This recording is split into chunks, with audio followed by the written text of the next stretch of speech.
O tema de hoje, como já apresentado pelo Carlos, falarmos um pouco sobre o karma, a lei de causa e efeito. É um assunto que geralmente desperta muita curiosidade, visto que falar sobre o karma não está restrito ao budismo, mas, de alguma maneira, a lei de causa e efeito faz parte da maior parte da filosofia ou da estrutura de outras religiões também. Aqui, obviamente, nós vamos estar falando sobre o karma, sob o ponto de vista da filosofia budista. Aí a gente pode começar a conversa trazendo como as pessoas geralmente se referem ao karma, né? Então, geralmente as pessoas falam, nossa, tá dando tudo errado na minha vida. Outra pessoa fala, esse é o karma. Aí a outra pessoa fala, tá dando tudo certo na sua vida. Aí a pessoa fala, que sorte.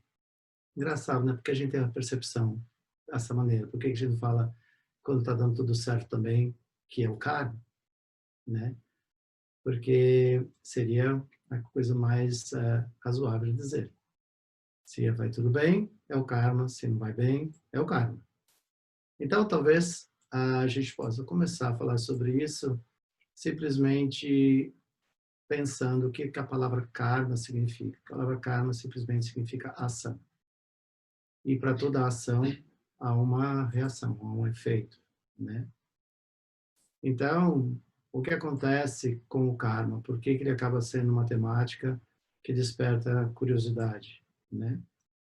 Então, vamos tentar lembrar algumas coisas. Geralmente, no nosso cotidiano, nós, às vezes, está tudo indo muito bem e, de repente, as coisas começam a dar tudo errado.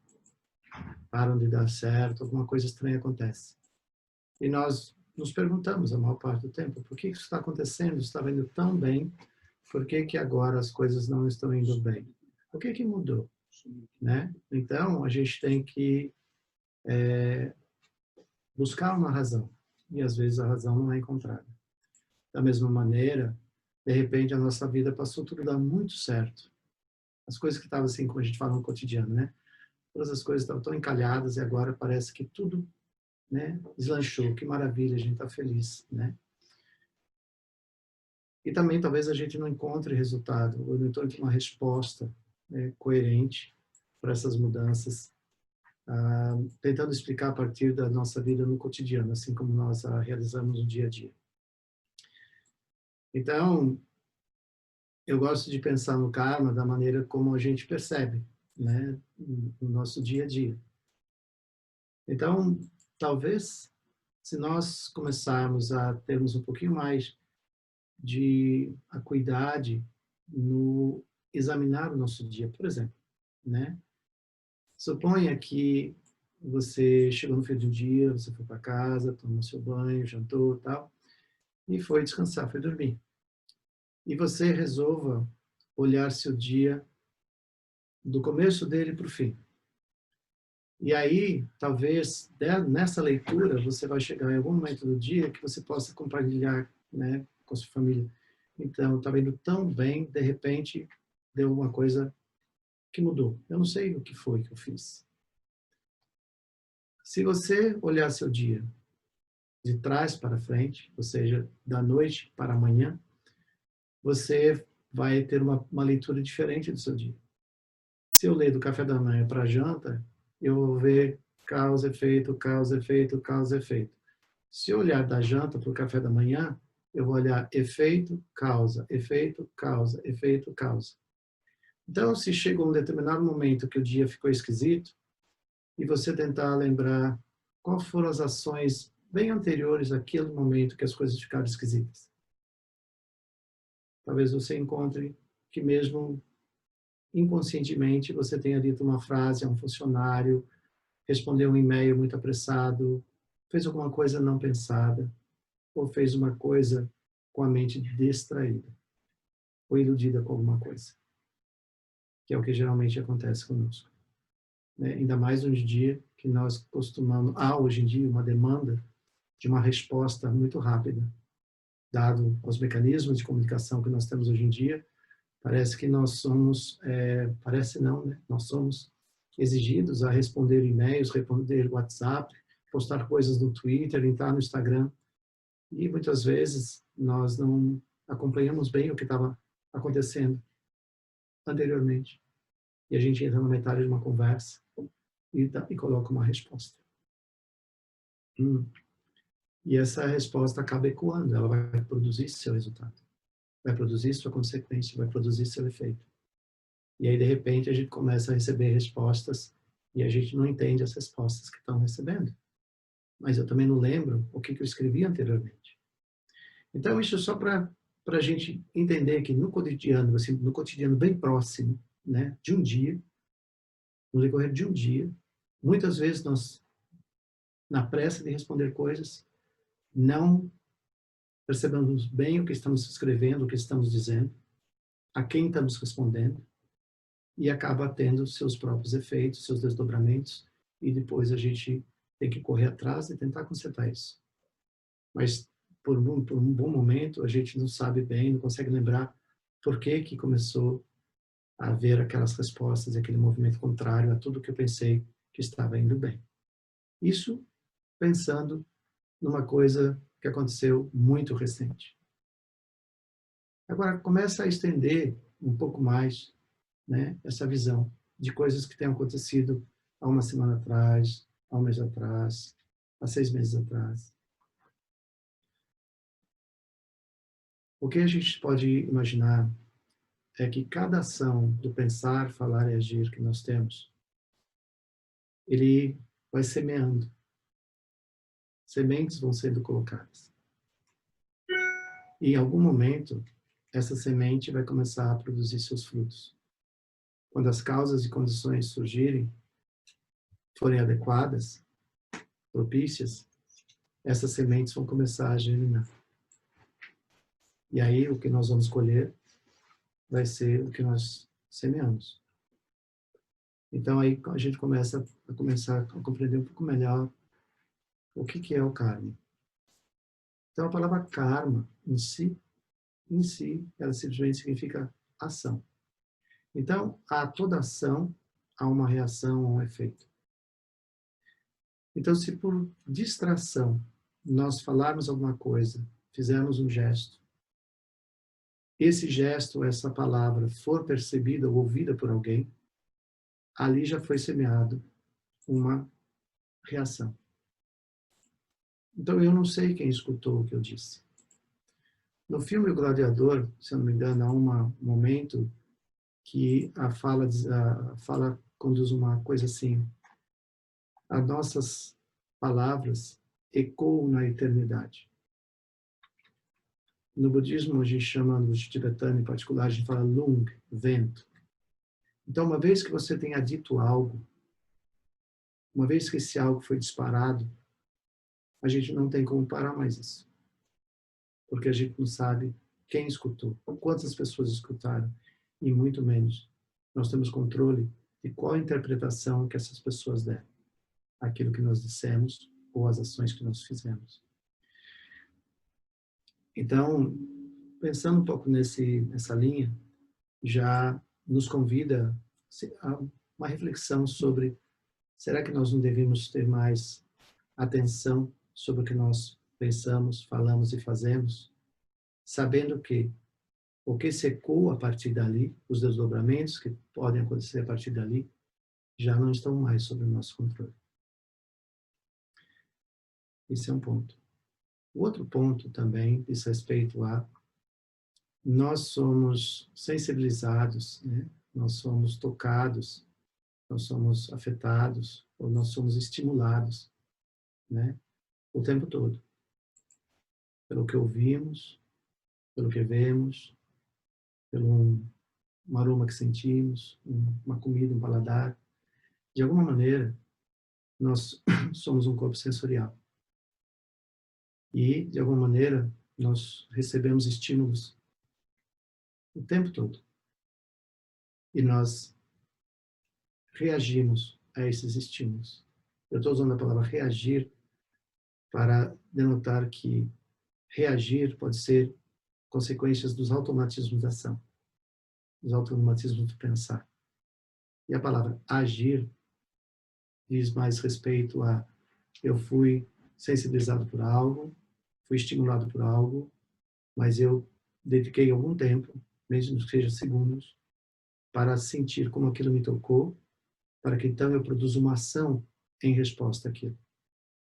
Se essa ação parte a partir de uma reflexão, né, de um contemplar aquilo, eu tomei o cuidado, de alguma maneira, eu cuidei de qual poderia ser o resultado daquilo, mesmo que eu não tenha um controle total sobre o resultado que isso pode causar. Mas pelo menos eu tive a sensibilidade de me preocupar em não produzir ações do pensar, falar e agir que possam simplesmente ser jogadas ao vento, por assim dizer, e aí eu não tenho mais o mínimo ideia, a mínima ideia de quais as consequências, quais os efeitos que as minhas ações podem ter. Isso só para a gente começar trazendo a ideia de que karma é ação. Então, nós temos 3 ações: a ação do pensar, a ação do falar e a ação do agir. Geralmente, nós temos um pouco mais de ideia, de consequência, quando é uma coisa que eu falo ou é uma coisa que eu faço. Geralmente, a gente não considera o pensar como uma ação. No budismo, nós temos o pensar como uma ação. Não seria muito distante entender isso. As nossas ações da fala, as nossas ações do corpo, elas têm origem na ação da mente, na ação do pensar. Então, eu penso, falo, ajo. Mas, se há um lugar que eu tenho que tomar cuidado, cuidar com mais atenção, atencionalidade, né? Hoje em dia se usa a palavra mindfulness, que está tão em voga falar sobre isso, simplesmente significa ter uma consciência mais plena sobre as coisas que eu penso, falo e faço. E quando o que eu pensar, falar e fizer estiver em harmonia, pode ser que a experiência de vida que eu esteja tendo naquele momento seja de felicidade. Pelo que eu penso, falo e faço estão em harmonia.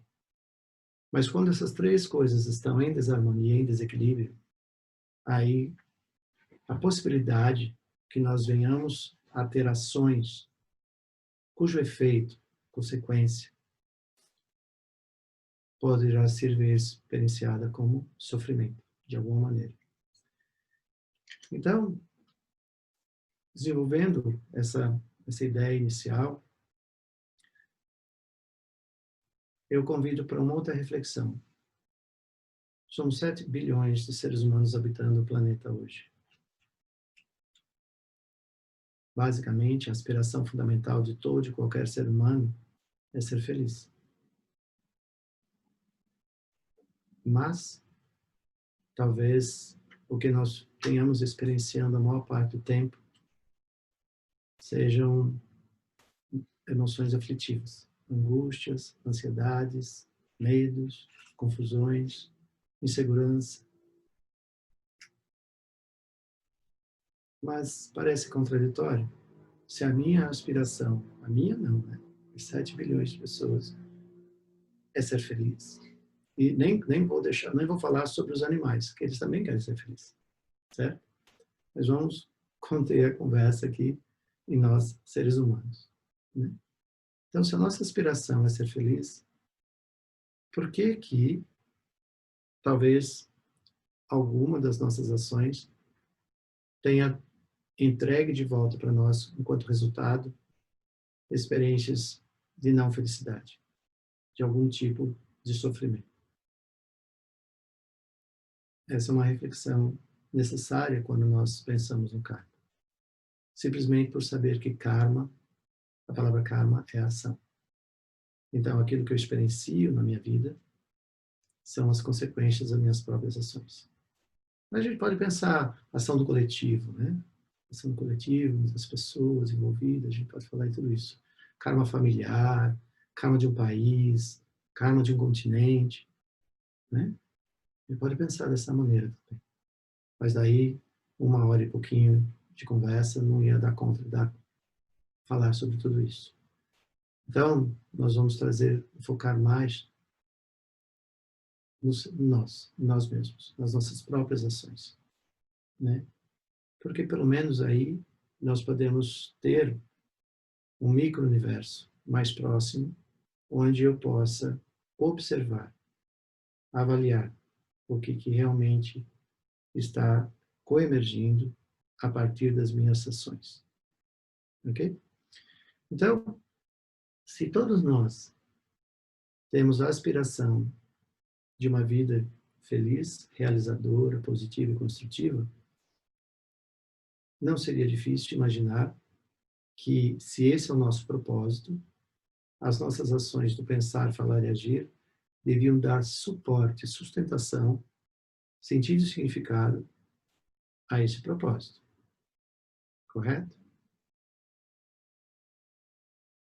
Então, já fica o convite. Nós estamos conversando, mas a gente já pode refletir um pouco sobre isso. Se nesse momento você parar e pensar e falar, qual é o meu propósito de vida? Ok, legal. As minhas ações têm dado suporte a esse meu propósito? O meu foco, se eu trazer a minha atenção, né, unidirecionada a esse propósito, as ações que vão dando suporte a isso estão corretas? É uma reflexão. Ok? Porque, como eu disse no começo, tudo deu certo, que sorte. Tudo está dando errado, que karma, hein, amigo? Não faz sentido. Né? Seria dar a sorte, o acaso.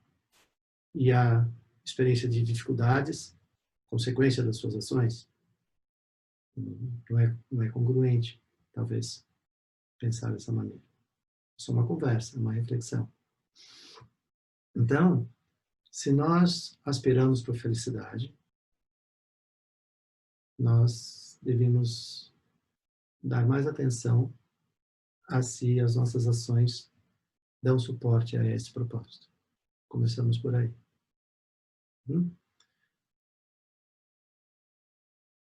Porém, para trazer um pouco mais de argumentação a isso que a gente está querendo conversar, talvez alguns de vocês possam dizer, olha, Lama, é o seguinte, eu não vou falar de mim, talvez, mas eu conheço algumas pessoas que são pessoas altruístas, realmente. Pessoas que têm um modo de vida, ações na vida, comportamentos, enfim, altruístas.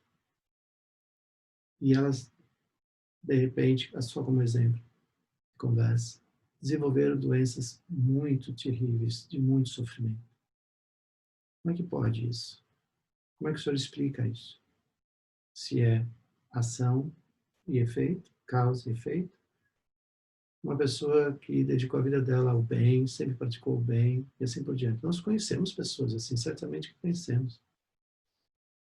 Como é que se explicaria tanto sofrimento na vida dessa pessoa? Vou trazer aqui para um exemplozinho, para tentar construir diálogos, né? Todo mundo sabe o que é além que hoje não estamos na era digital, mas eu tenho certeza que alguém aí do outro lado da câmara que sabe o que eram aqueles rolos de filme. Lembra você no cinema, ficar aquele rolo fazendo maior barulhão lá atrás? Que era um rolo de filme, né? Então, o filme tem o quê? Começo, meio e fim, correto? Vamos supor que eu pegue esse filme, ao acaso, estique ele, pegue uma tesoura e corte um daqueles quadradinhos, que representa uma imagem. Aí eu pego esse quadradinho, entrego para você e digo, e lhe peço, por favor, conte o filme para mim.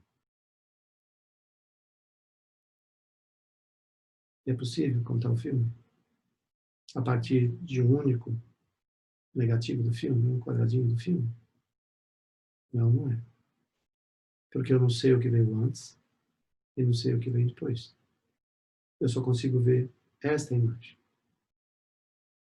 A imagem aqui, no caso do exemplo que eu estou dando, de termos amigos que tenham tido vidas tipicamente altruístas, mas uma vida no contínuo de muitas é um quadradinho no rolo de filme.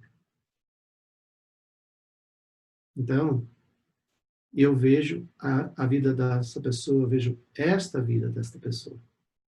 Eu não estou vendo as vidas que vieram antes, e tampouco sei as vidas que vieram depois. Aí, talvez você possa escrever aí no chat, mas o senhor está assumindo que nós somos um contínuo de renascimentos. Sim, no budismo, nós advogamos que nós somos um contínuo de renascimentos. Eu nem vou entrar em detalhes sobre as causas e condições desses renascimentos, porque não é parte dessa conversa. Talvez numa outra temática, um outro dia. Mas nós estamos falando desta vida, essa que nós estamos experienciando neste momento. Ok? Então, alguém pode escrever no chat. Quer dizer que para eu entender a lei do karma, eu tenho que acreditar em sucessivos renascimentos? Não, não necessariamente. Ok? Não necessariamente. Por quê? Em uma vida, nessa que nós estamos nesse momento vivendo ela, se nós partimos de nós mesmos, da nossa própria história até esse momento, certamente que nós vamos conseguir, através da nossa memória e através de tudo que nós estamos vivendo, fazer essa mesma pergunta. Se eu, nesta vida, nesse momento, aspiro para a felicidade, a minha vida tem dado esse retorno para mim? E mesmo que sim, eu posso dizer, a maior parte do tempo, a vida tem sido muito generosa para comigo. Eu tenho muito mais razões para agradecer a vida do que criticar. Verdade.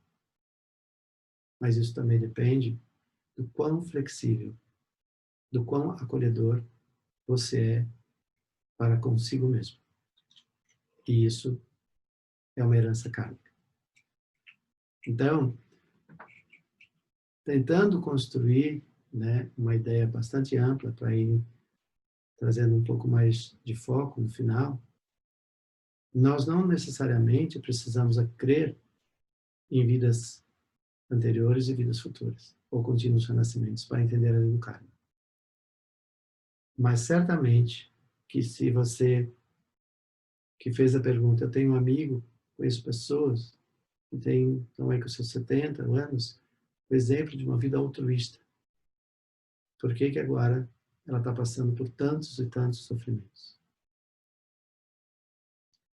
Talvez você não vai encontrar a resposta se você olhar esta vida. Então, minimamente, nós podemos ser convidados, pelo menos a título da conversa, da reflexão, a saber que aquilo que está acontecendo não é uma semente desta vida. E também, não é raro, quando nós temos pessoas, dentro desse exemplo que eu estou trazendo, que foram pessoas de um comportamento altruísta, a maior parte do tempo da vida delas, e agora se veem numa condição de uma doença difícil, a maior parte dessas pessoas tem uma resignação ampla. Elas aceitam. Elas realmente falam, faz parte da vida. E aí a gente tem uma dificuldade de aceitar uma resposta dessa. As pessoas estão em paz com aquilo que está acontecendo com elas.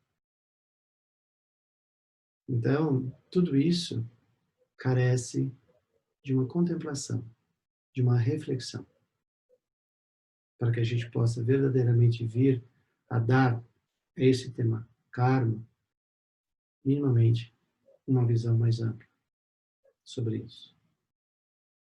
Muitas coisas relacionadas ao karma, se nós tentarmos olhar de uma maneira muito cartesiana, nós não vamos conseguir explicar isso. Então, talvez a gente deva dar uma abertura maior para que a gente possa compreender a lei de causa e efeito. Ok? Então, basicamente se eu não considerar sucessivos renascimentos e trazer simplesmente o meu olhar para essa vida, eu posso elaborar a minha conduta de uma outra maneira. Se karma é lei de causa e efeito, então, minimamente, eu posso chegar à conclusão.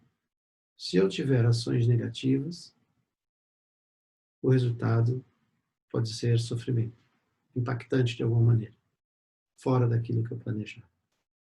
Se eu tiver ações positivas e construtivas, a consequência vai ser um encaminhamento positivo e construtivo. E se eu tiver ações neutras, né? É pouco eu falo que pode ser ação neutra, né? Então, não, neutra, né? Por natureza, neutra. Mas também eu vou elaborar com vocês algumas ideias onde eu posso transformar ações neutras em ações positivas e construtivas, oferecendo a mim a possibilidade de aumentar, de expandir a possibilidade da que minha vida possa ser mais construtiva e positiva, mesmo considerando esta vida. Ok? Então, por exemplo, se você comer uma comida estragada, você vai ter algum tipo de, né, gastrite, diarreia, dor de estômago, enfim, né? Se você exagerar um pouco naquela cervejinha no final de semana, também você vai ter aquela coisa que eles chamam de ressaca. Se você, um atleta, se exceder um pouco nos seus exercícios, mesmo que pareçam ser atos saudáveis, você também pode ter problemas estruturais do seu corpo, sua coluna, músculo, né? Então, talvez a gente possa trazer uma outra coisa aqui na conversa, que é o karma não está só associado com a ação em si, mas também a motivação e a intenção que dirige as minhas ações àqueles atos. Aí sim, fica um pouco mais complexo, mas também algo que você possa gerenciar melhor. Ação e intenção. Então, se por exemplo, eu estou um pouco acima do peso, eu tiver a motivação de perder alguns quilos, e eu tenho a intenção de fazer isso rápido, pode ser que me cause algum desequilíbrio hormonal, algum desequilíbrio orgânico. Apesar da ação buscar um efeito positivo, mas a maneira como eu executei essa ação pode ter um resultado diferente da motivação ou da intenção. Então, aqui fica uma outra coisa relacionada ao karma. Não é só a ação em si, mas qual o ingrediente, motivação e intenção para aquela ação, para que eu faça isso acontecer. A motivação e intenção é algo que eu talvez tenha um pouco mais controle. Agora, na motivação e intenção também há um risco dela ser uma motivação ou intenção egóica, só para mim, ou ela pode ter uma motivação e intenção de beneficiar a muitos. O karma, a resultante kármica disso é bem diferente. Eu posso, vamos falar no aspecto budista, eu posso ter a intenção de alcançar a minha iluminação. Eu estou preocupado com a minha iluminação. Certamente que se eu estiver preocupado com a minha iluminação, eu vou cessar, eu vou dar um jeito de cessar todas as ações que eu possa perceber que sejam contaminantes, que possam causar karmas negativos. Aí eu vou me afastar de todas elas. E eu vou certamente conseguir fazer isso, né? Se eu tiver motivação e intenção bem firmes, disciplina, diligência, perseverança, eu posso fazer isso. Só que daí eu alcancei alguns graus de desenvolvimento espiritual que eu vou chamar de prática Buda, de Charabaka ou de Arhat, que já são seres bem iluminados, mas eles não são Budas ainda, por assim dizer. Então, faltou algo aí para que eles se tornassem Budas. Faltou a preocupação com o outro. Então, sempre que eu tiver uma ação no mundo, seja ela qual for, se ela tiver a motivação e intenção de que o resultado desta ação seja o mais abrangente possível, que eu possa beneficiar, né, o maior número de pessoas possíveis, o mérito, vamos chamar assim, o mérito desta ação se multiplica muito, porque eu estou beneficiando muitos seres. Aí a visão altruísta. Eu não chamo uma pessoa altruísta, uma pessoa que tem ações éticas, morais, positivas, construtivas, mas voltadas simplesmente para ela. Dificilmente nós entendemos isso como altruísmo, porque altruísmo é minimamente ações que se preocupam com o benefício, o bem-estar de incontáveis outros. Aí já é um convite. Eu estou falando desta vida. Então, se nesta vida eu estiver muito preocupado com os prazeres dela, provavelmente eu não tenho uma visão, vamos dizer, espiritual. Mas aqui a palavra espiritual, espiritualidade, não está sendo na conotação religião, religiosidade.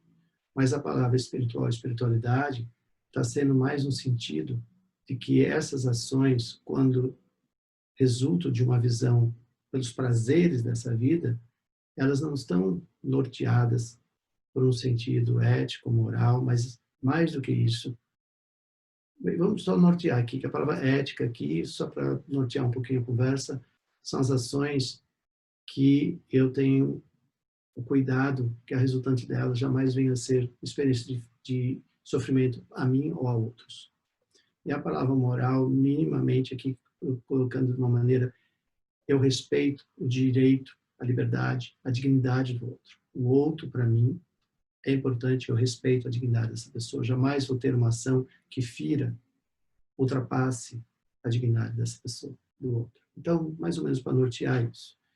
Então, se eu estou muito preocupado, se eu estou aficionado nos prazeres desta vida, geralmente eu não tenho esta visão.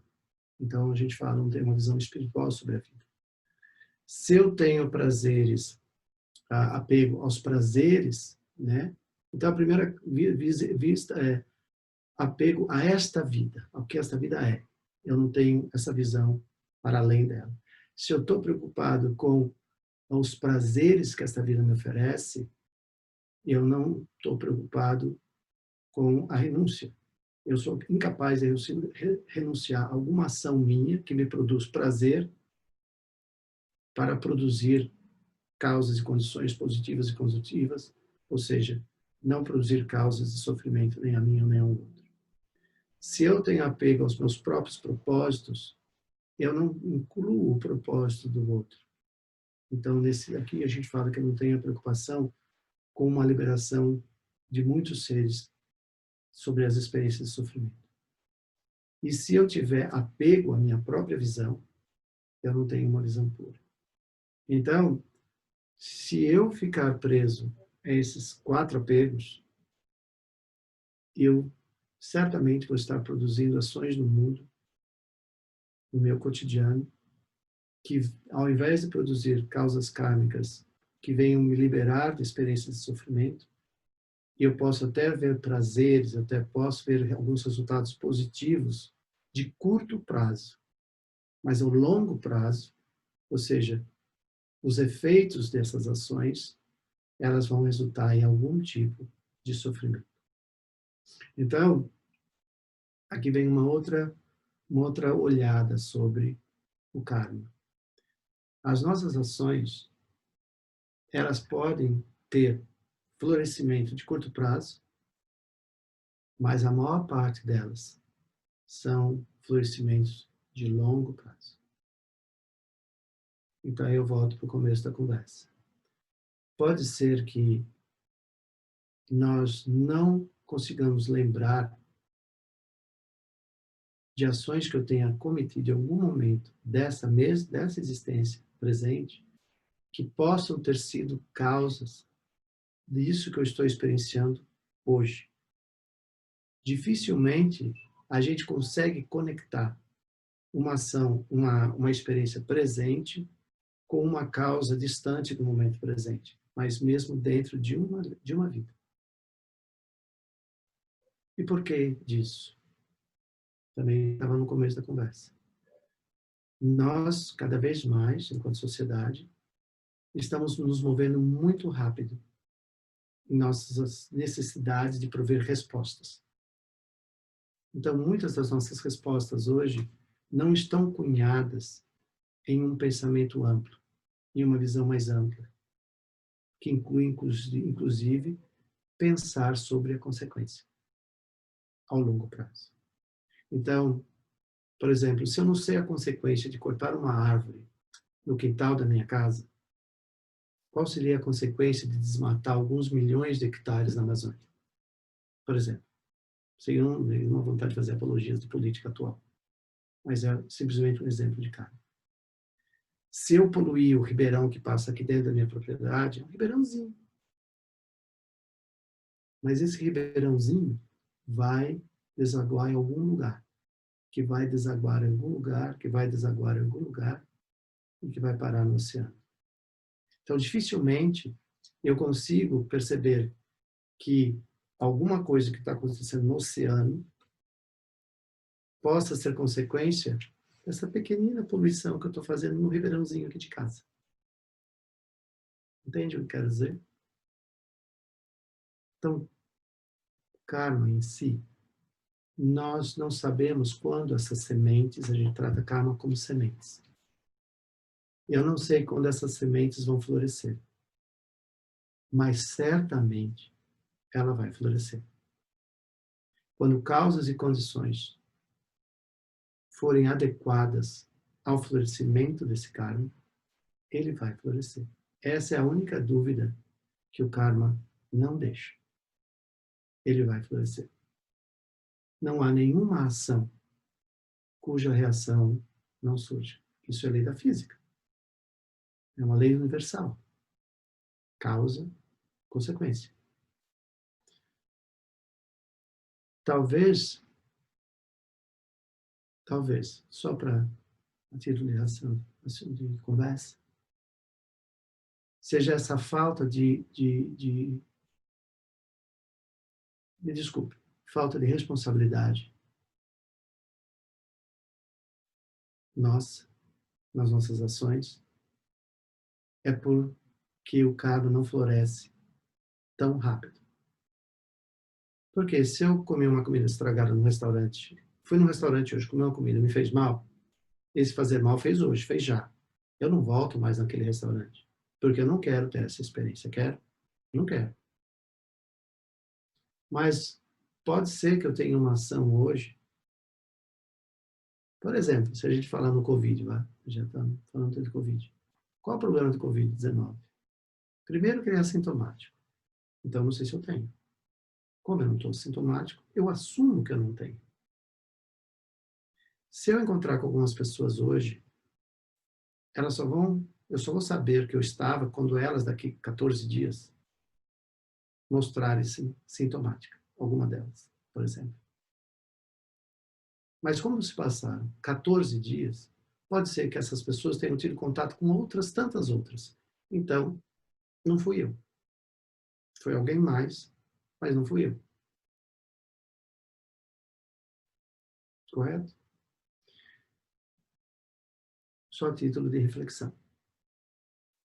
Porque o karma, quando nós realmente consideramos o karma como uma coisa séria, para que nós venhamos tomar ações mais congruentes, mais coerentes, mais responsáveis, só seria possível se nós víssemos a consequência de imediato. Mas a maior parte das nossas ações não traz consequência de imediato. Não traz. E nós podemos trazer inúmeros outros exemplos. Por exemplo, como pai, a gente educa os filhos da melhor maneira possível, De repente, esses filhos se tornam adultos e fazem coisas inimagináveis. Aí você se pergunta, infelizmente é sempre assim, onde foi que eu errei na educação do meu filho, que permitiu que ele fizesse isso que ele está fazendo hoje? Não vai haver essa resposta. Principalmente se você, conscientemente, lucidamente, poder dizer, eu fiz o melhor de mim, que esse é o máximo que nós podemos fazer. Eu fiz o melhor de mim. Fiz o que eu considerei ser bom. É verdade. Aquilo que floresceu lá na frente não está no nosso controle. Cada um de nós tem seu próprio jardim kármico. Vamos colocar dessa maneira. Tem seu próprio jardim kármico. Ao longo da nossa vida, essas sementes vão florescendo à medida que nós fomos expostos a diferentes causas e condições que vão propiciar que essas sementes desse jardim venham a florescer. Há muitas sementes muito legais e algumas sementes são bem difíceis. Mas elas só vão florescer quando nós formos expostos a essas causas e condições. Então, é imprevisível. Aí você pode escrever aí no chat, se é imprevisível, então, o que eu faço? O que eu faço? Ao longo dessa vida, no melhor da sua habilidade, no melhor da sua habilidade, e reservando aqui o respeito que cada um de nós tem percepções totalmente diferentes sobre o mesmo fenômeno. Porque fenômeno é qualquer coisa que nos afeta, ok? Qualquer coisa que nos estimula é um fenômeno, ok? Por isso tem gente que gosta de jiló e tem gente que não gosta de jiló.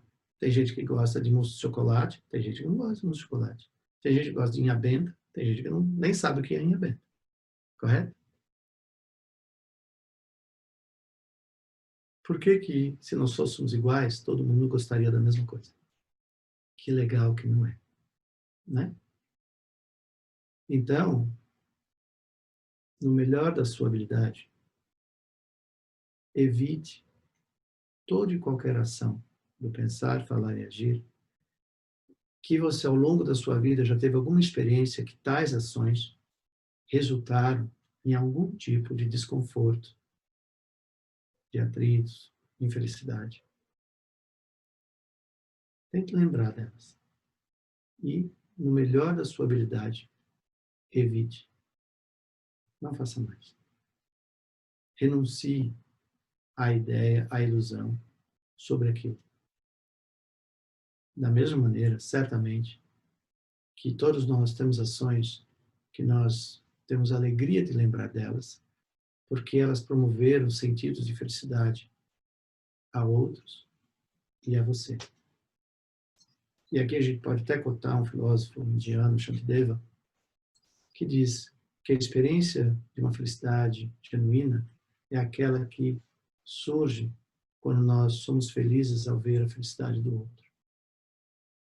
O que sustenta um propósito é ver que esse propósito promove sentidos de felicidade, experiência de felicidade a outros.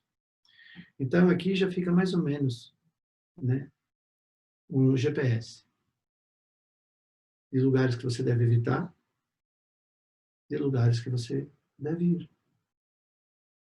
E aqueles lugares que eu nunca fui?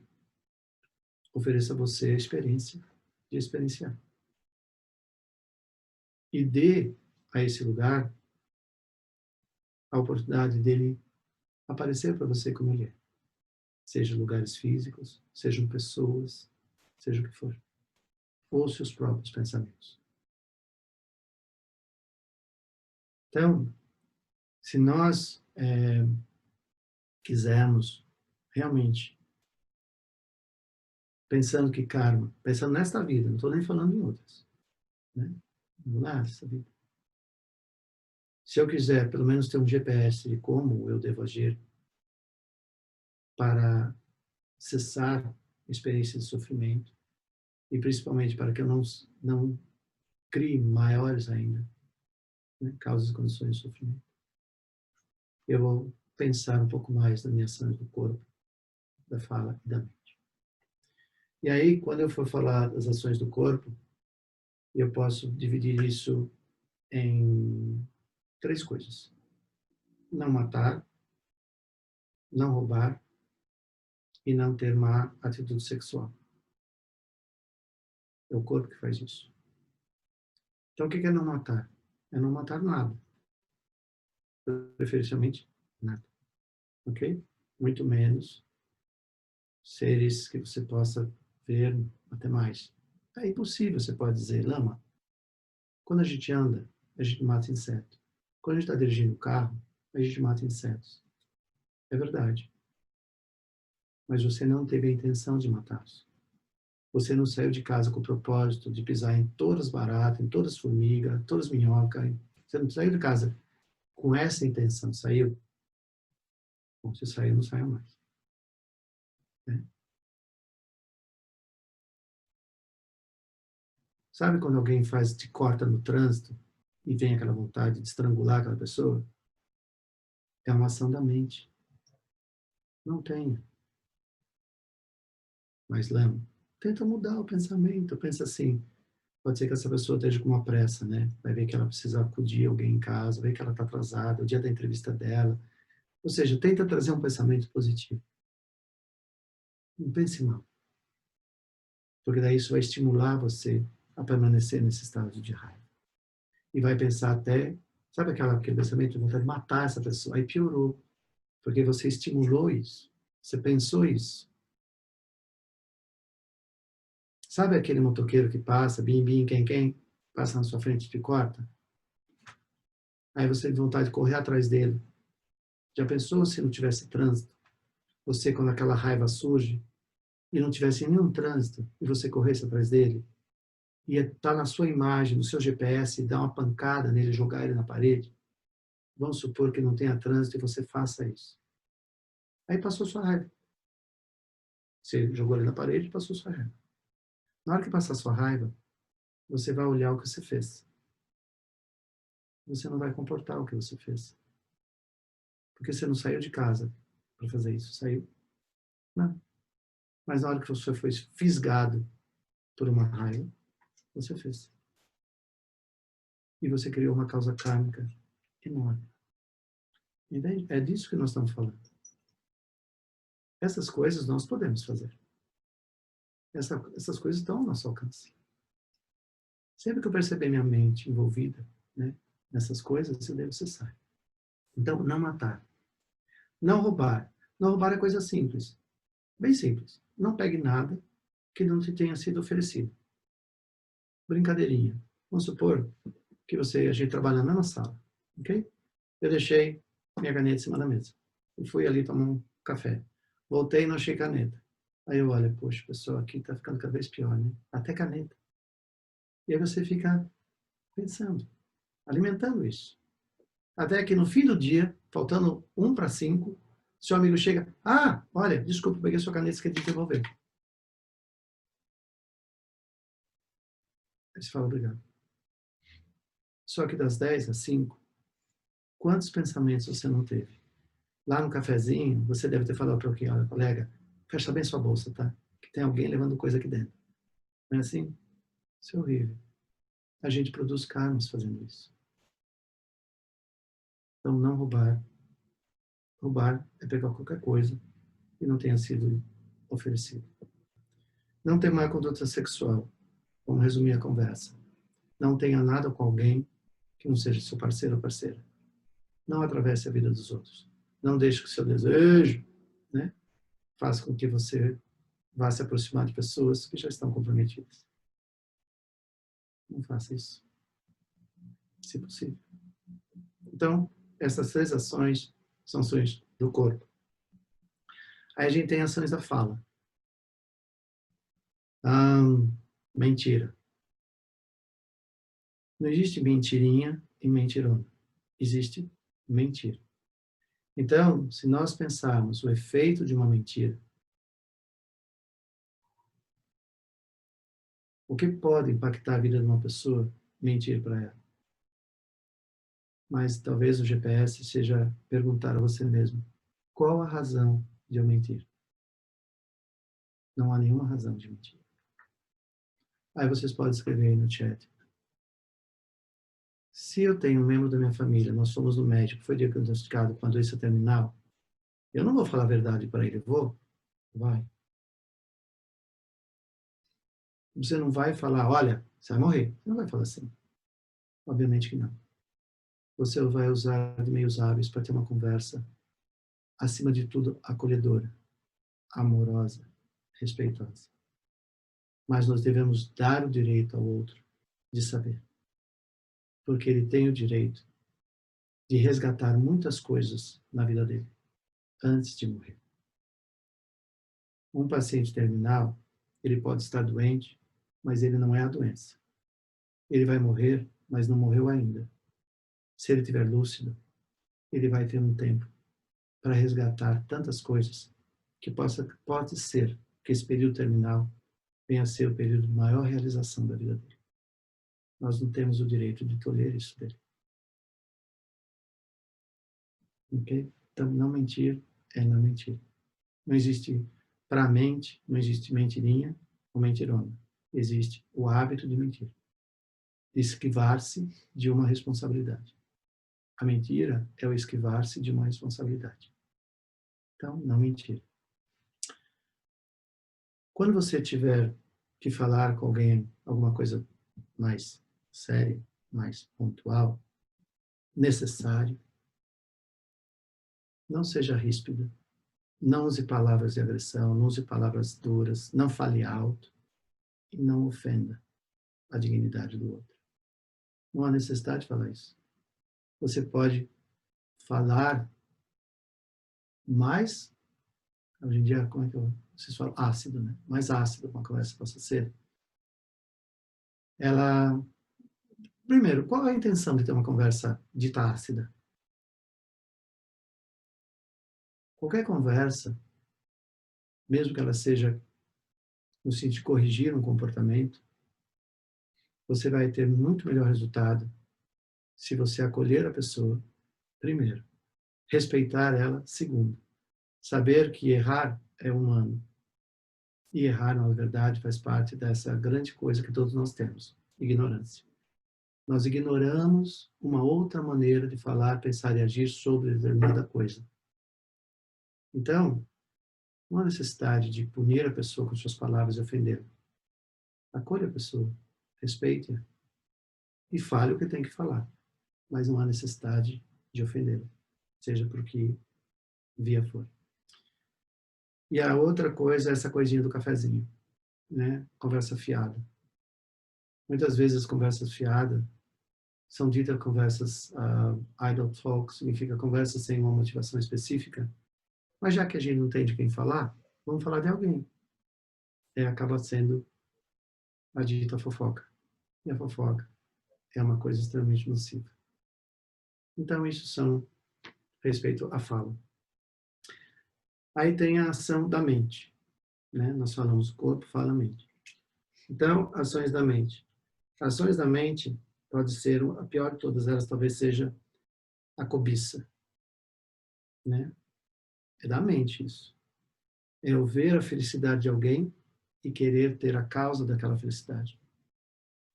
Seja o status financeiro dela, seja a propriedade que ela tem, seja a posição que ela tem socialmente. Cobiça. Né? Desejar o que o outro tem. A outra são os pensamentos maldosos. Pensamentos maldosos, ele tem, ou maliciosos, todas as vezes que nós deixamos que a nossa mente derive sobre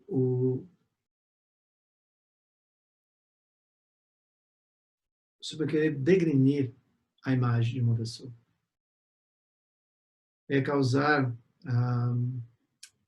no budismo isso é muito sério, discórdia, cisão, produzir desarmonia entre as pessoas. Qual a intenção que eu tenho de fazer isso? De produzir uma desarmonia no meu escritório, na minha equipe de trabalho e no budismo, criar cisão na sanga é uma das piores ações que você pode fazer. Você exaure seus karmas positivos, seus méritos, por criar cisão na sanga. E a última é a má vontade. A má vontade, muitas vezes a gente não entende que má vontade deriva do ódio. Né? Deriva do ódio no sentido de eu desejar a infelicidade, de eu desejar que alguém seja infeliz. Que eu desejar, normalmente, não é raro existir esse pensamento em nós. Ok? Desejar que uma pessoa pague pelo que fez, que ela adoeça, que ela tenha muita infelicidade, que ela isso, que ela aquilo. Né? Então, nós devemos evitar isso. Bom, o que eu quis dizer? Somando isso que eu falei, 3, 4 e 3, isso diz que nós temos 10 ações, somando as do pensar, falar e agir, que promovem, enquanto resultado, nós estamos falando de karma, ação, reação, lei de causa e efeito. Então, entre as ações do pensar, falar e agir, nós temos 10 ações que promovem infelicidade. 10 ações que promovem, enquanto resultado, experiências de vida que nós verdadeiramente não queremos. E aqui fica a resposta. Né? Se eu não quero uma experiência, eu devo evitar, de toda maneira, a sua causa. Simplesmente isso. Então, nós não estamos falando de vidas passadas e vidas futuras aqui. Nós estamos falando de vidas presentes. Numa visão bem, né, respeitando a percepção de todos. Falando que, inicialmente, eu disse, no Dharma, nós advogamos, sim, contínuos renascimentos. Ok?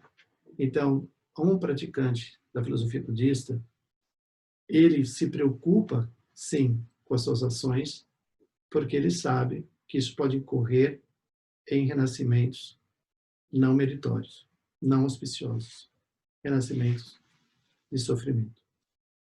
Então, todo aquele que minimamente admite essa possibilidade, ele deveria ser muito mais responsável, seria muito mais congruente, ele ser muito mais responsável pelas suas ações nessa vida, para vir a evitar renascimentos em experiências de sofrimento, seja qual for.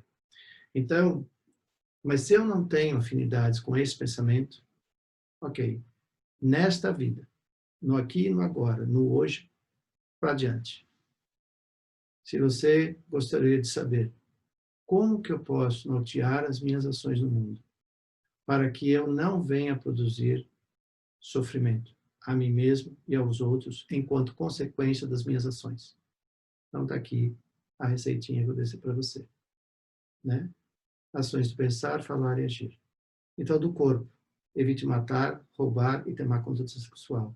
Ações da fala, não minta, não calunie, não tenha fala, não jogue conversa fora e não tenha fala ríspida com as pessoas.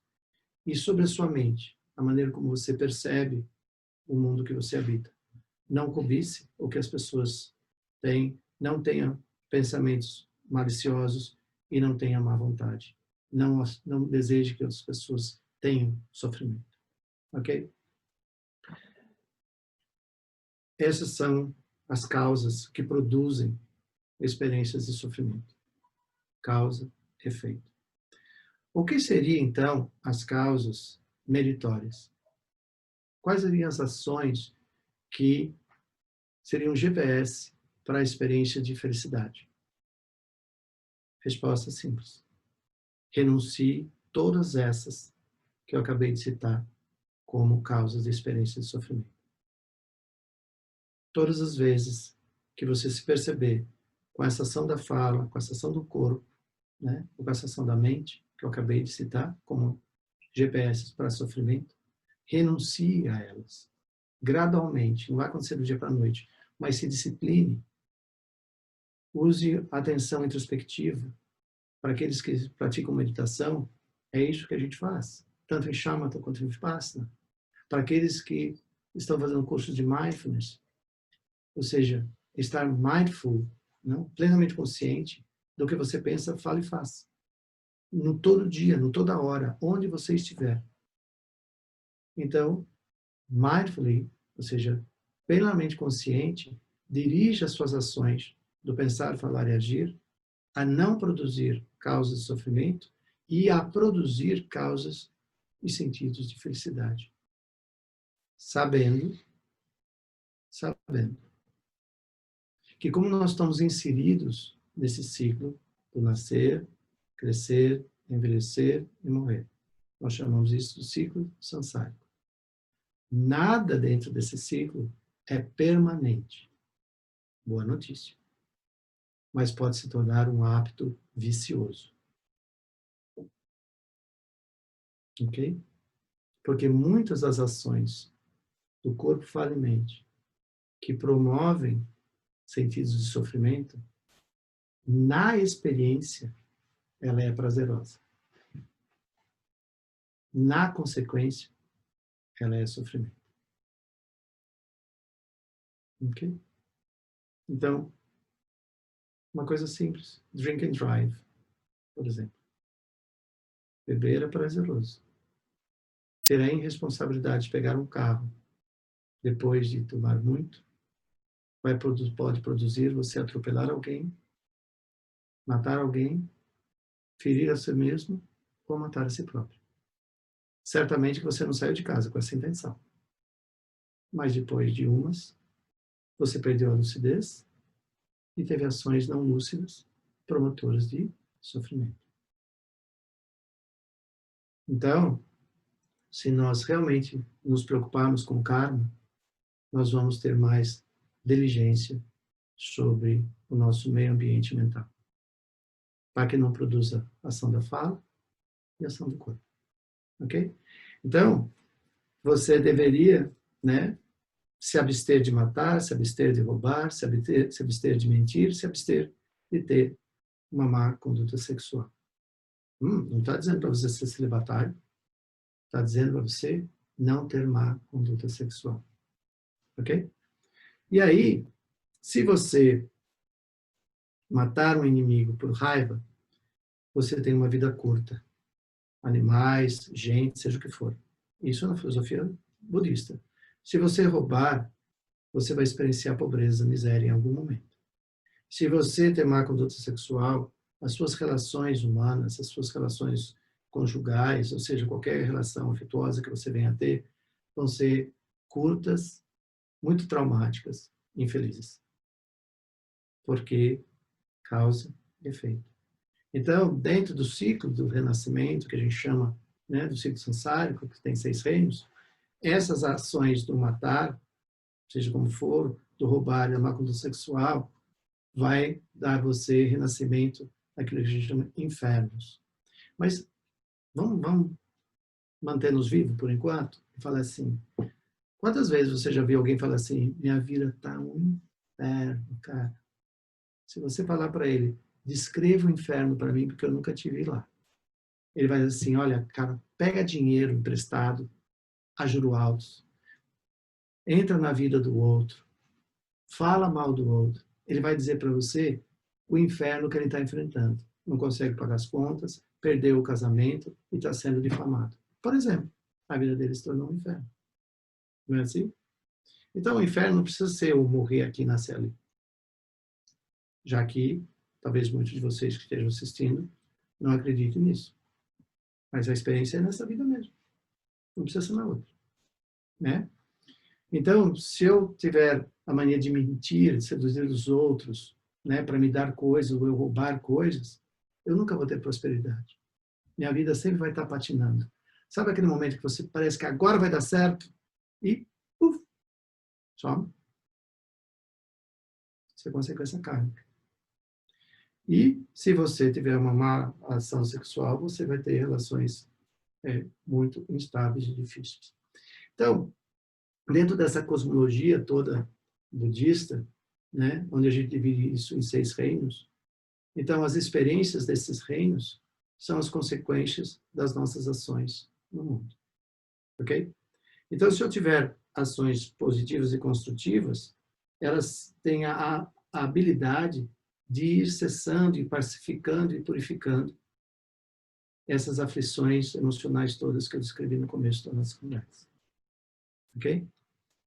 Agora, o que a gente tem que entender também dentro disso, desse falar sobre o karma, é que qualquer semente kármica, vamos falar de sofrimento, por exemplo, essa aqui acho que a maior parte das pessoas estão interessadas, mas qualquer semente, seja em que momento que ela possa ter sido plantada nesse jardim do karma que a gente traz, essa semente só vai ser purificada definitivamente, ela não será mais causa e condição de florescer em outros momentos da nossa vida, desta ou de outras, se e quando ela florescer. Então, quando causas e condições propiciarem a germinação e o florescimento de uma semente kármica com potencial de ser experienciado como sofrimento, dê bem-vindo a ela. Porque é somente quando ela floresce que você é exposto a ela, que você renuncia às causas e condições que propiciaram essa semente. Então, o karma só pode ser definitivamente purificado se no florescimento dele você renunciar às causas que propiciaram essa semente, que pode estar nesta vida ou não. Por isso, que Sua Santidade fala sempre que você se conscientizar que uma ação do falar, pensar e agir que você teve foi causa e condição do sofrimento de uma outra pessoa, imediatamente vá lá e corrija a sua ação. Imediatamente. Você não deu nenhum juros de mora para essa ação. Porque, se, agora vamos admitir que nós temos, sim, sucessivos renascimentos. Se você trouxe uma semente kármica, ela floresceu, e ao você, em vez de você renunciar a ela, você continuou essa ação, você está dando a essa sementinha, agora virou um campo de sementes. E ela vai ficar germinando por muitas e muitas vidas. Então, quando a Sua Santidade fala, todas as vezes que nós percebemos que uma ação nossa promoveu sofrimento a alguém, imediatamente vá lá e corrija. Não deixe que isso crie pernas. Vamos dizer que essa pessoa me contou algo e eu contei isso para essas duas aqui. Aí ele percebe o mal que ele fez. Aí ele vai vir e fala para mim, olha, aquilo que eu te disse não era verdade. Eu falei, tarde demais, eu já passei para frente. Aí eu tenho que correr e entende como isso vai? É como diz um gladiador. A nossa fala ecoa na eternidade. Então, antes dele ter contado para mim, ele devia se certificar se o que ele disse é verdade. Se o que ele fez não produziu sofrimento a outra pessoa. Essa é, minimamente, a responsabilidade que a nossa consciência introspectiva, aquela que você treina todo dia em Shamatha, devia nos alertar. Que sempre que há essa tendência em nós em produzir essas coisas, que nós venhamos a cessar. Então, para que nós venhamos a ter vidas positivas, construtivas e felizes, nós devemos cuidar de não promover o contrário disso. Porque aquilo que nós experienciamos é consequência das nossas próprias ações. Não é bom saber isso? Já pensou se eu dependesse de outros? Então, de uma maneira ou de outra, é uma boa notícia. Se eu sei que isso que eu estou vivendo hoje é consequência das minhas próprias ações, E se há algum equívoco, eu posso transformar. Então, de qualquer maneira, uma coisa boa disso tudo é, nós somos o sujeito da ação e nós também podemos ser o sujeito da correção. Ok? Então, se nós pensarmos, né, nesse contínuo, nós certamente podemos conscientemente, lucidamente, cessar as ações que promovem sofrimento a outros. Ok? O que mais que eu queria dizer para vocês sobre karma é essa visão bem mais ampla, né, desse jardim. Então, assumindo essa teoria dos sucessivos renascimentos, que para nós budistas advogamos isso, se você olhar para a sua vida, essa vida humana que nós temos hoje, se você tem um corpo perfeito, uma mente perfeita, se você tem minimamente um lugar para morar, minimamente uma roupa para vestir, minimamente comida para comer, minimamente um trabalho que lhe provê algum tipo de rendimento para manter-se, olha o quão feliz você já é. Olha o quão afortunado você já é.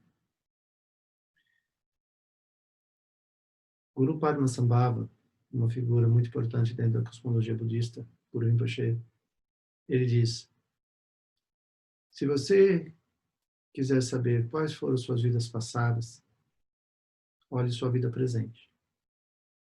Se você quiser saber qual é a sua vida futura, olhe o que você está fazendo nesta vida. Simples como isso. Né? Mahatma Gandhi tem um dizer muito famoso que é: seja você a transformação que você quer ver no mundo. Então não espere que o mundo mude. Porque uma coisa que nós temos que entender é, se nós fôssemos Buda, eu não precisaria de óculos, por exemplo. Eu quero dizer com isso assim, eu veria os fenômenos em sua plena natureza. Não veria o fenômeno como sujeito, objeto, gosto ou não gosto, porque daí que cria todo esse pilar do apego, da aversão e da indiferença, que é a raiz de toda ignorância, é você atribuir a tudo que está ao seu redor uma inerência em si, porque não é. Todas as coisas derivam de causas e consequências. Mas como nós não somos Buda, nós vemos o mundo pela lente do karma. Então, tudo que nós vemos se contamina com o nosso karma, com o nosso ego. Então, essa é uma outra maneira que também a gente pode pensar. Então, basta eu corrigir essa lente, que as minhas ações no mundo se transformam totalmente. Por último, eu queria deixar para vocês o convite de que reflitam que dentro desse mundo da existência que nós somos, né, dentro desse samsara, que é assim que a gente chama no budismo, não há nesse mundo da ilusão nada que possa dar a nós uma experiência de felicidade permanente. Nada, a não ser uma mente serena e lúcida. E para que uma mente seja serena e lúcida, elas têm que estar purificada dos ventos da ilusão. A ilusão é que cria o apego, a aversão e a indiferença. O apego, a aversão e a indiferença, que é a raiz de todo e qualquer sofrimento que nós temos. Então, nesse jardim kármico que nós trazemos, essas sementes todas são lidas como ilusões. Porque mesmo a felicidade maior que você possa estar experienciando nesse momento, ela não é permanente. Não se apegue a ela. Mas esteja consciente de quais as causas e condições que podem estar propiciando esse momento na sua vida. Assim como toda a experiência de sofrimento que nós podemos estar vivendo nessa hora, elas também não são permanentes. Ela também cessa. A preocupação é não produzir mais. Pessoas, era isso. Então, agradeço a todos por estarem presentes aqui na plataforma do Simpla Zoom. Agradeço a todos que se conectaram via canal do YouTube. Certamente para mim foi uma alegria poder estar compartilhando esses pensamentos com vocês. Foi só com o propósito de trazer alguns elementos de reflexão, de contemplação, de análise, né? E tenho a inspiração de que pensar, refletir sobre isso, possa trazer algumas ideias novas, mais auspiciosas, mais construtivas no seu dia a dia. E aí, para o pessoal que está conectado via Zoom, eu vou pedir ao co-host que aqueles que quiserem fazer perguntas, esse é o momento, a gente tem alguns minutos para perguntas. Então, quem está via Simpla Zoom vai poder, se quiser, fazer a pergunta diretamente a mim. E aqueles que estão conectados via YouTube não têm essa facilidade. Tá bom? Então, eu peço ao co-host que a gente se organize para fazer isso. Eu vou, gentilmente, abrir o grid para que, sim, assim eu vejo uma multidão de pessoas na minha frente. E aí fica, aqueles que quiserem fazer pergunta, levanta a mão, o co-host habilita o microfone seu e você pergunta. E se eu souber responder, eu respondo. Se eu não souber responder, eu vou falar, não sei. Ok? Vamos lá, então? Vamos lá. À vontade. Vamos lá. Boa noite, então, aqui, né? Nós tivemos uma pergunta da Marília Lima, tá? Ela pergunta aqui, né? A expressão karma coletivo, muito ouvida nesses tempos, é errada? Não. Nós temos karmas coletivos, vários níveis da interpretação de karma, ok? Mas, por exemplo, como nós vemos no caso da Covid-19, tudo isso que nós estamos vivendo não é o Covid. O Covid foi um facilitador de uma consciência, né, maior sobre a interdependência.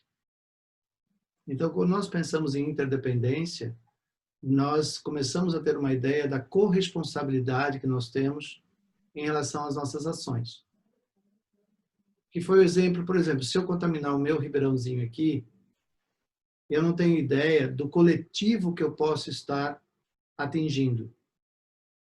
E esse coletivo vai ter uma reação em relação a esta provocação do meu riozinho contaminado.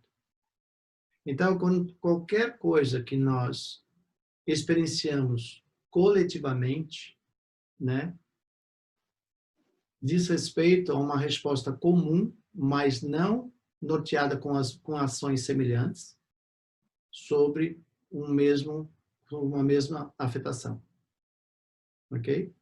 Então, se o karma coletivo significa que, direto ou indiretamente, nós demos suporte à ação que produziu a experiência que o coletivo está experienciando. É isso. Mesmo que a gente não tivesse tido a intenção de. É bem complexo isso, tá?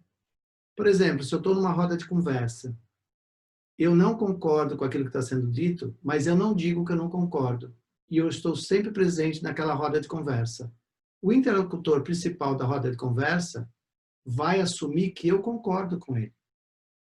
E ele não está errado, porque eu nunca me posicionei contrário.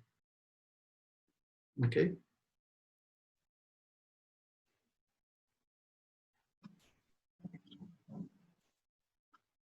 Deixa eu ver aqui se mais alguém tem alguma pergunta, se quiser levantar a mão.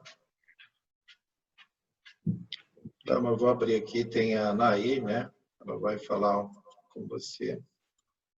Pois não? Então, estou abrindo.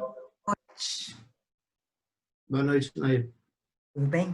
Muito obrigada, viu? Muito obrigada. Linda aula. Eu tenho uma dúvida. A gente conversa, às vezes a gente passa por períodos assim, a gente conversa às vezes com pessoas que carregam ao longo da vida uma sensação de culpa muito grande por, enfim, N fatores históricos, tal, da própria vida. Muitas vezes a gente vê que as pessoas adoecem em função disso. Como falar de causa e efeito para uma pessoa assim?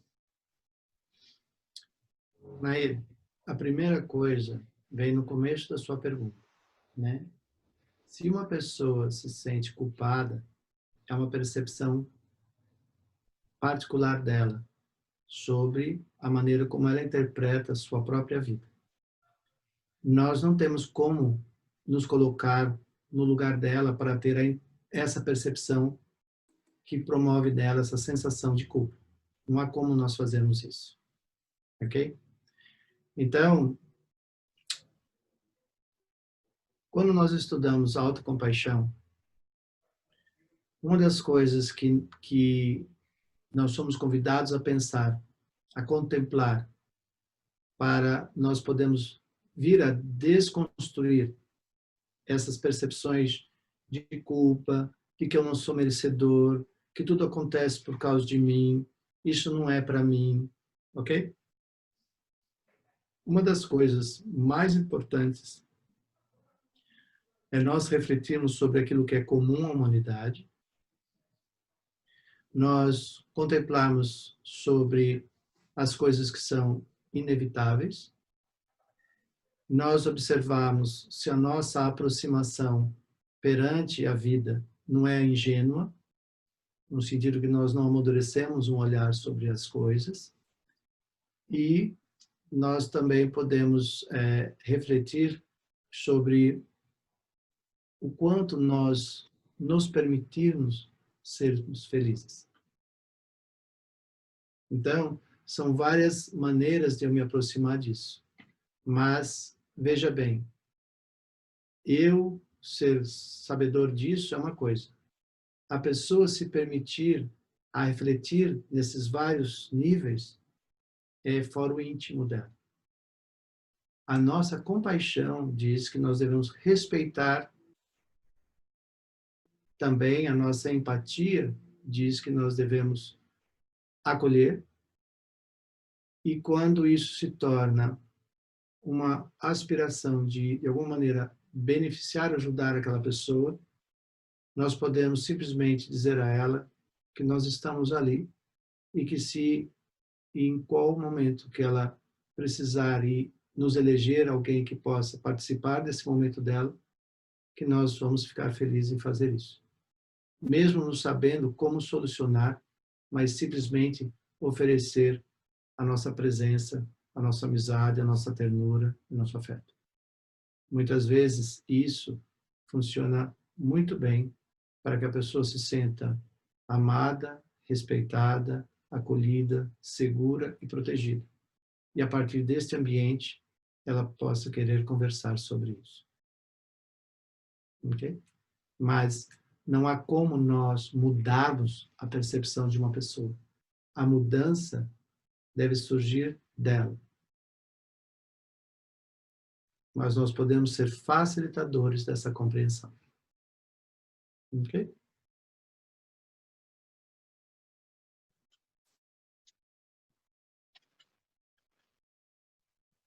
Mas alguém quer fazer alguma pergunta? Só um minutinho. A Corina, ela vai colocar uma pergunta aqui. Eu vou abrir o microfone.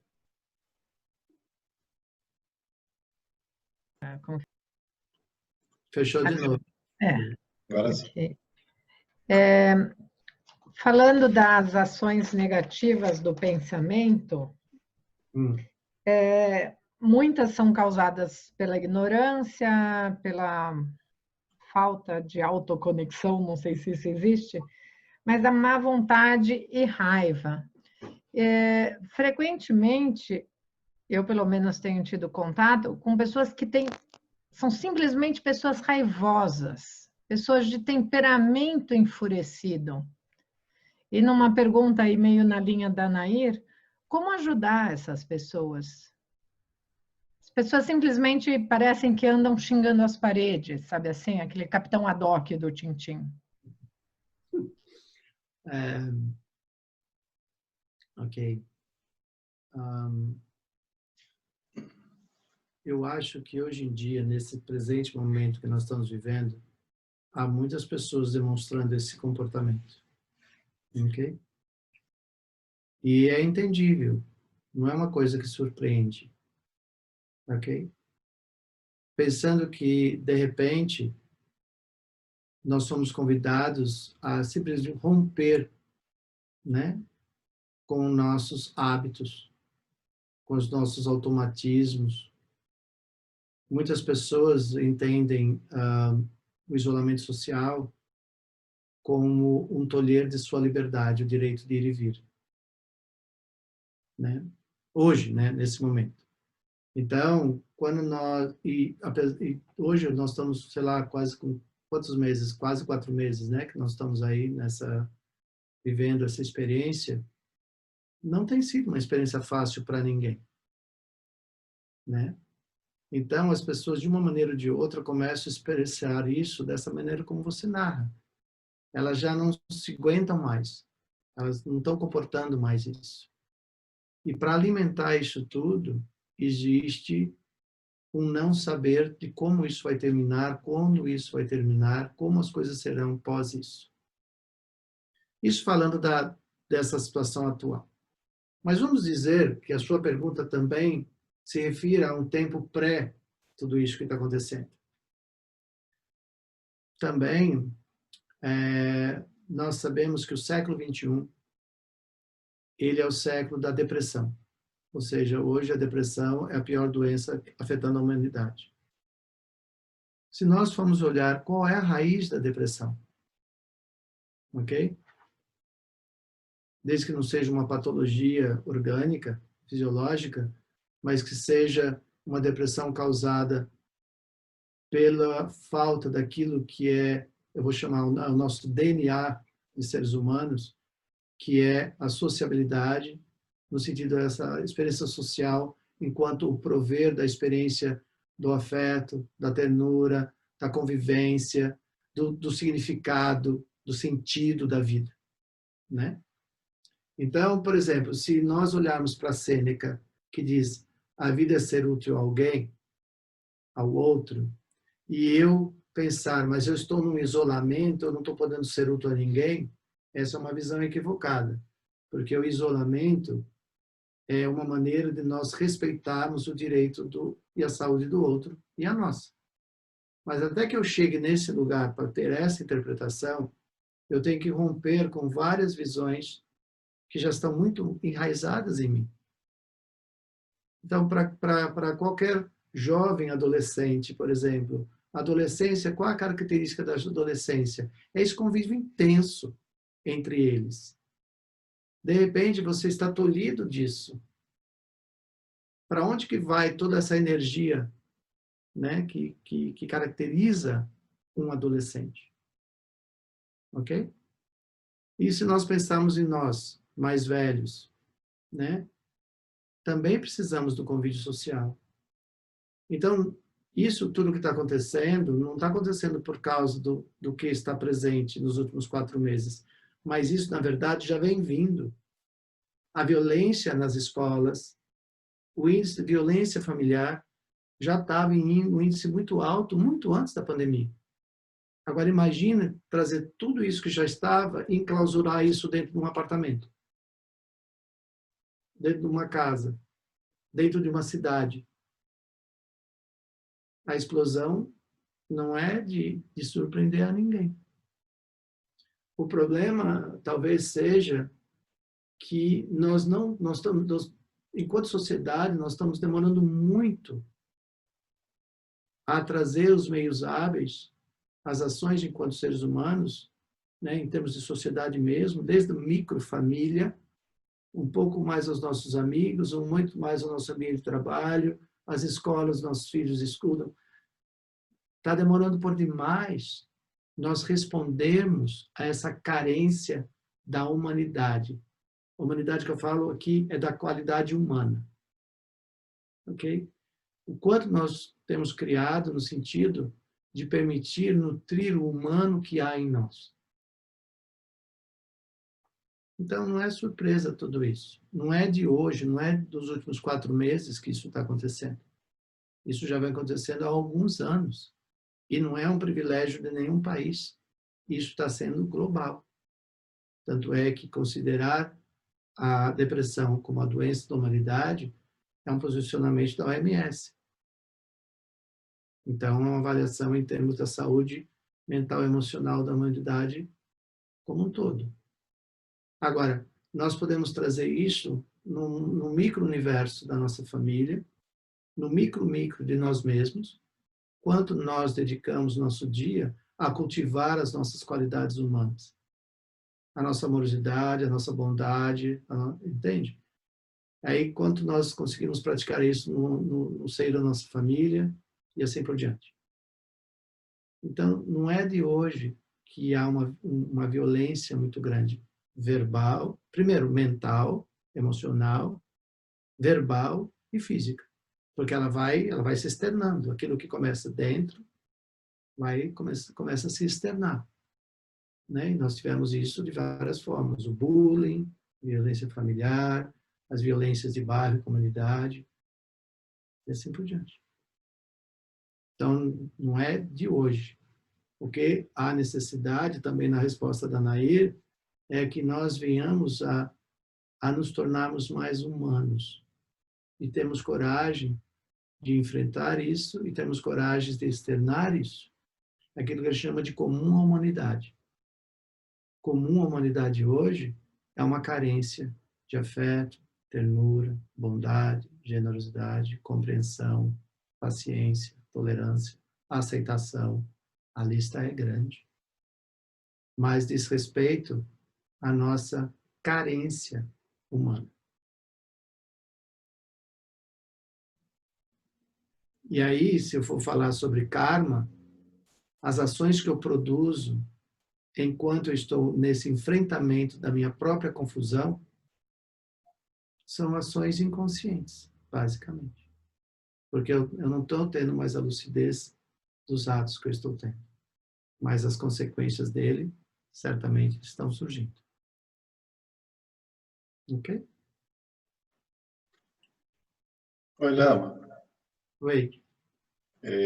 Também gostaria de contribuir aqui com uma pergunta, eu mesmo. Então, Lama, eu tenho uma dúvida que hoje em dia é bem pertinente, né? Em relação ao karma.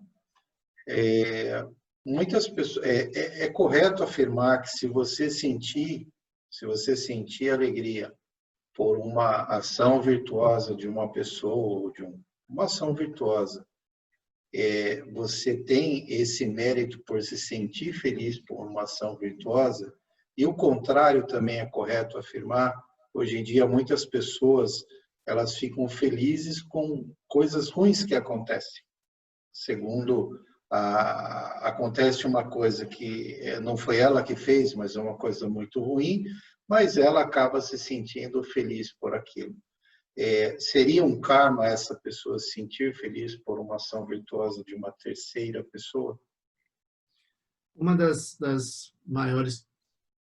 Eu mencionei isso durante a minha fala, Carlos, que é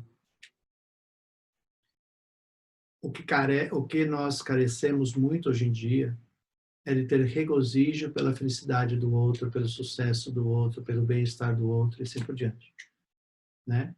Por isso que eu mencionei Shantideva na minha fala, né? Quando ele fala sobre a felicidade genuína, o sentido da felicidade.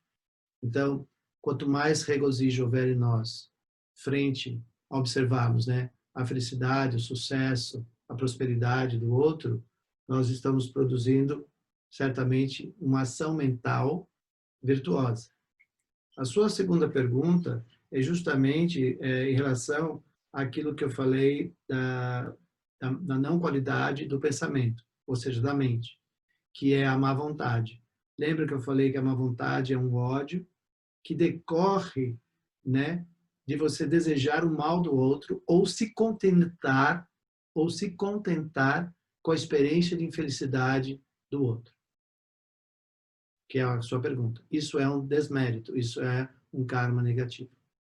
Tanto você desejar que algo de mal aconteça ao outro, como você regozijar com a experiência de sofrimento do outro. Tipo assim, ele merecia, fez por merecer, sabe?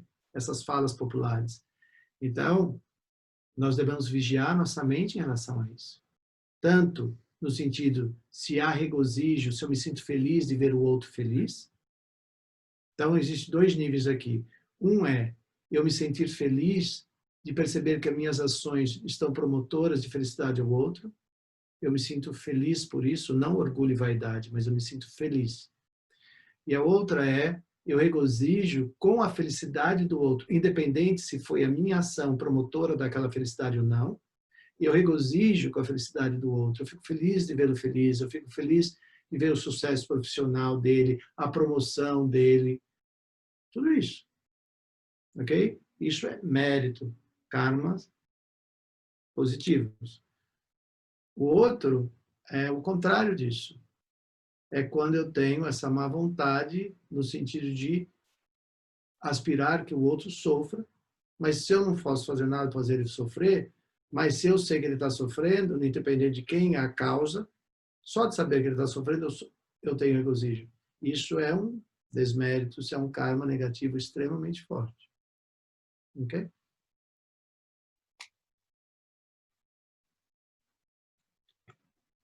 Lama, tem uma pergunta que veio do YouTube. Deixa eu pegar ela aqui. Então, é a Camila, tá? A Camila pergunta aqui. Sobre o filho dela, que também está assistindo no YouTube a palestra, tá? Então, acho que o filho dela pergunta, como ele pode lidar com o bullying quando um coleguinha achar ele estranho e ferir com palavras ou bater? Então, as crianças, em via de regra, elas não guardam rancor como nós adultos guardamos. Via de regra. Então, elas têm essa virtude. Então, quando uma criança sofre bullying,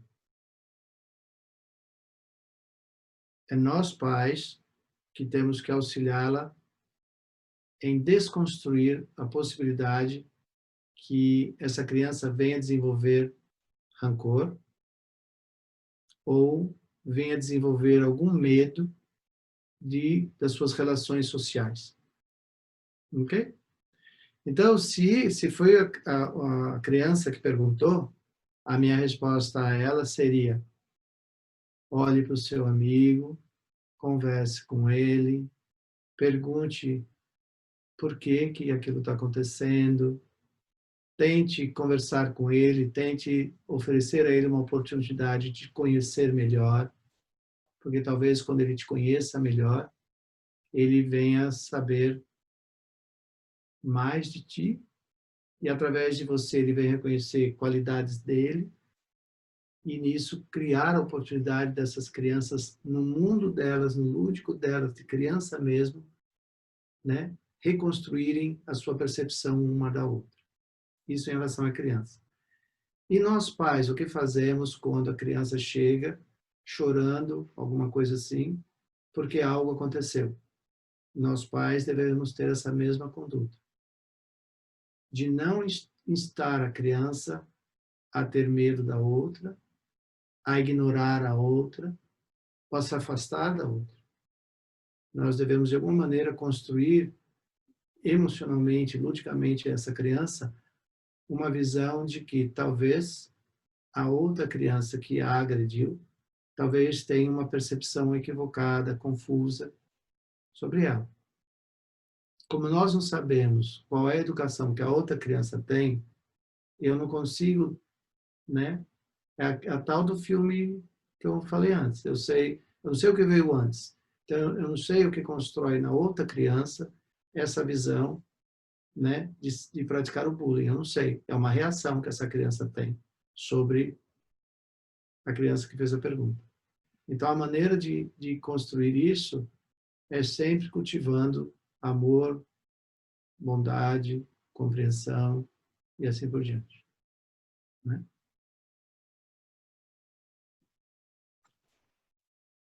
Lema, tem mais uma pergunta aqui, agora da Ruth, tá? Depois eu abro aqui, já acho que ela está online aqui. Ah, tá também. Então, vou tentar fazer aqui. Qualquer coisa, eu abro o microfone para ela. Ela pergunta assim: quando eu reconheço o inimigo, eu estaria alimentando o karma de alimentar aquele inimigo? Inimigo no sentido de alguém que nos fez mal. E estou em processo de perdão, ser abençoado?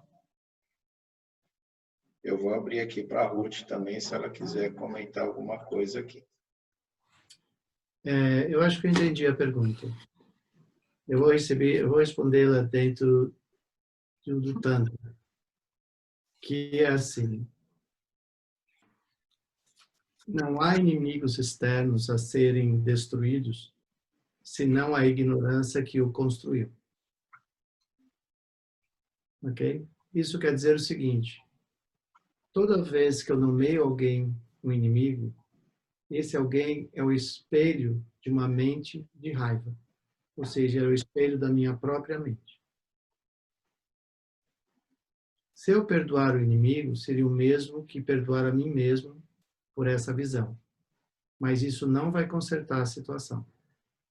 A situação é perguntar-se: por que eu o percebo como inimigo? Ninguém nasce amigo ou inimigo de ninguém. Essas construções mentais são nossas. Tanto é que nós mudamos ao longo da vida a posição das pessoas na nossa vida. Ora elas são nossos amigos, ora elas são nossos inimigos, ora eu não sei onde elas estão. Não é assim? Então não é essa pessoa.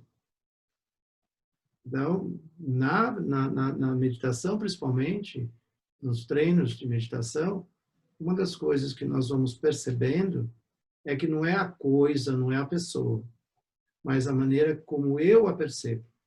Então, a pergunta cabe a mim mesmo. Por que eu a percebo como inimigo? Porque o que ela fala, eu tomo como uma ofensa para mim? Essa é a pergunta que cabe a mim. E um exemplo muito claro disso é: se você está andando na rua e alguém te xinga, e você olha para trás para ver quem foi, se você percebe que a pessoa está alcoolizada ou se essa pessoa tem alguma deficiência mental, você vai dar importância? Não, porque está evidente que essa pessoa está fora de si, correto? Mas se você olhar para essa pessoa e essa pessoa parece totalmente normal, aí você vai revidar? Então você não teve a visão plena. Porque essa pessoa pode estar com uma dor emocional enorme. Ela pode estar intoxicada em seu próprio ódio, raiva, ciúmes, inveja, seja qualquer um dos venenos mentais, que são as emoções aflitivas, elas são tão intoxicantes quanto uma bebida alcoólica ou quanto uma droga. Por quê? As emoções aflitivas, elas sequestram de nós a lucidez, a consciência, assim como a droga, seja qual for, e o álcool. Então, por que eu tenho compaixão por uma pessoa que eu vejo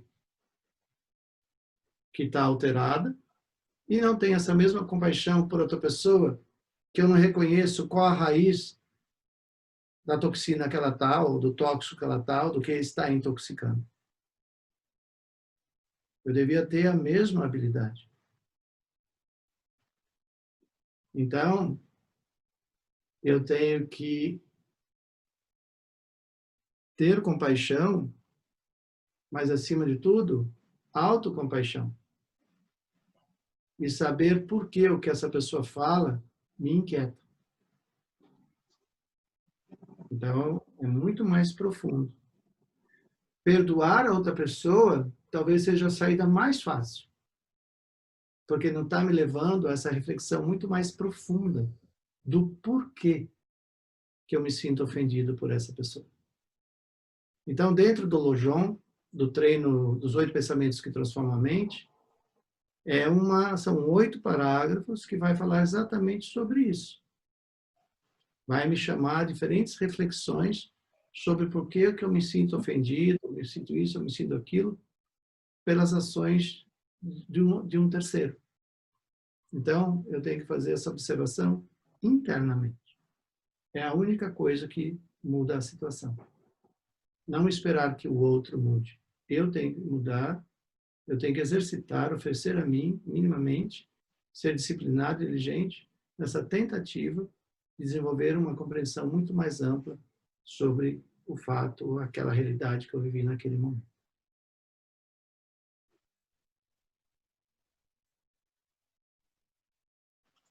Pessoal, acho que então, se alguém não tiver mais nenhuma pergunta, então, acho que a gente pode fazer a foto final. Aí todo mundo sorria, abra as câmeras, sorriem, enfim, o que quiserem. E aí se vocês quiserem uma foto geral, aí faz uma foto geral, é todo mundo sorrindo, né? Assim. Agora, aquele monge secundário, agora apareceu quem roubou minha foto. Ó, Armando ali, ó. Ei, Armando, apareceu como lama. Tá pegando seu foto. Tudo bem. Então, Antes da foto, eu queria agradecer a todos vocês por terem acompanhado esse encontro, por estarem conosco. Desculpe alguma falha, nós estamos ainda nos adaptando a toda essa tecnologia, nos aventurando a fazer transmissão no YouTube. Enfim, agradeço a todos vocês pela participação e nos vemos no curso de quinta-feira ou na próxima semana, na terça, e assim por diante. Um abraço e gratidão a todos vocês. Fiquem todos muito bem. Tchau, tchau. tchau. Deixa eu fazer a foto lá. Peraí. Vamos lá.